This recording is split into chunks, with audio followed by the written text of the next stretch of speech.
Hello guys, so welcome everyone, welcome to this video. In this video I'll be showing you my game from South Punjab National Chess Masters 2024, and this is round 1 and I'm playing against National Master Sibt Ali.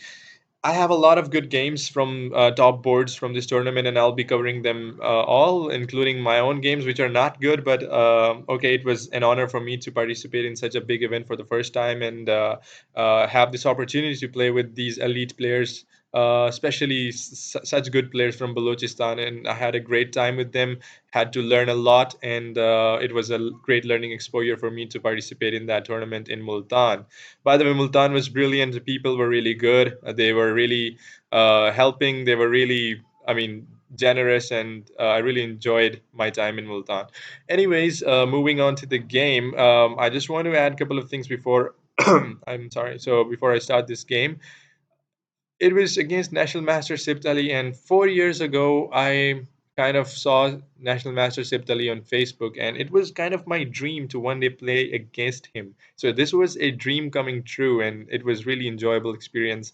So let's see how the game goes. And the second thing was he started the game off with knight f3, which is what I play. So this was really interesting to see how would I play against what I play. So it was kind of it was kind of having the taste of my own medicine.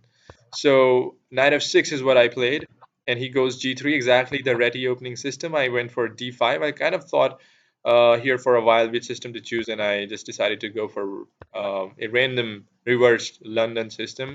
And after Castle's bishop f5, he went b3, which is something that I had never played against. In fact, I had never played against Reti with a reverse London, but this was an experience that I learned after d6, sorry, e6 and bishop b2, bishop to e7, and then d3. I castled, and he went knight b2, d2, and then h6. So this is all pretty random setup so far. He went c4, knight b to d7, rook c1, rook c8, and rook to e1, and there's still a game in the database in this position, but in that game, black actually went back bishop to h7, anticipating knight to d4 jump. But I actually went for rook to e8, and this is now a completely new game. And then my opponent, National Master Sibt Ali, goes for h3, trying to expand on the queen side with b4. I immediately stopped the idea with a5, and then he just tried to hit my bishop with knight d4, bishop back to h7, and knight back to f3. I tried to maneuver my knight to f8 and then to g3, so I just played knight f8, queen c2, and then c5. I tried to just open things up on the queen side by playing the move c5.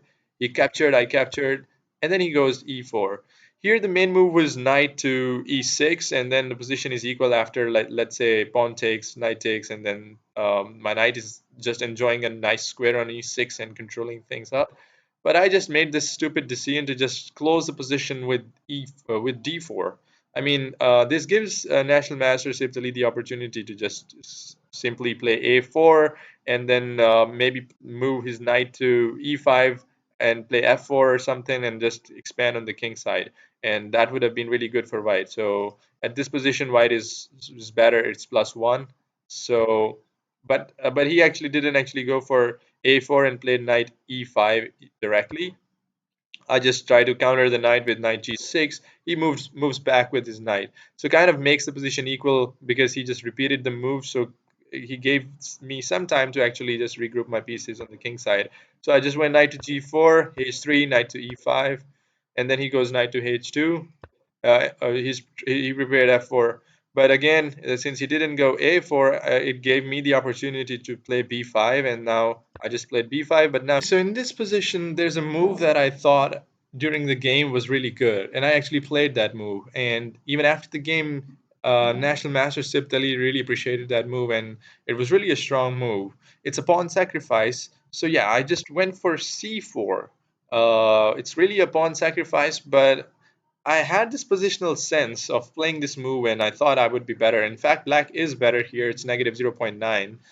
And computer probably just says that you should just first take on b4 and then go for something like c4. But c4 directly is also good.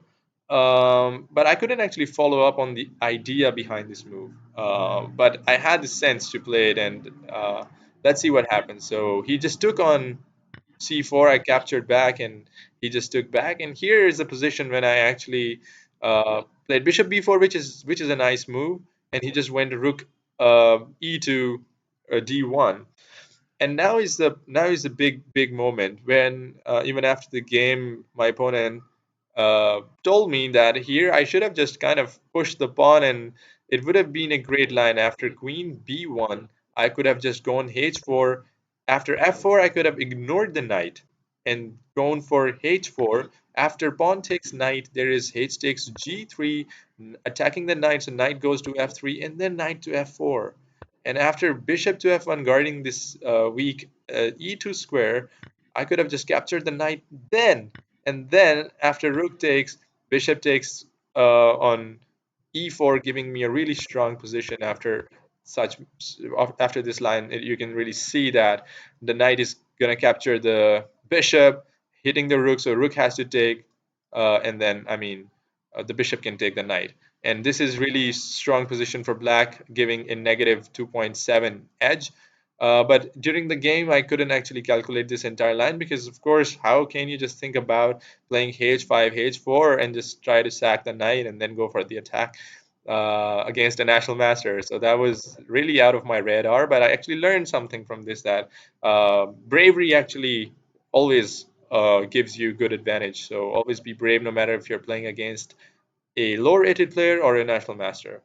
And yeah, I learned my lesson because in this game I just immediately captured the knight, which is not good. Now white is better after queen takes on d2, and then after knight takes c4, queen just took on d4, and then after knight captures on b2, queen captures b2, and I'm simply a pawn down. And after a few moves like this, I just actually resigned the game because I got two pawns down, and the position is pretty hopeless to play. It's positive 3.8, which is totally winning for white, and I had of course, I actually knew that there was no chance for me to hold this position against a national master. So I just tried to save my energy and didn't actually play any further from this position and resigned, shook the hands, and learned my lesson. So it was a really nice game. I really am feeling so happy to have this opportunity to play against the national master. I learned a lot from this game,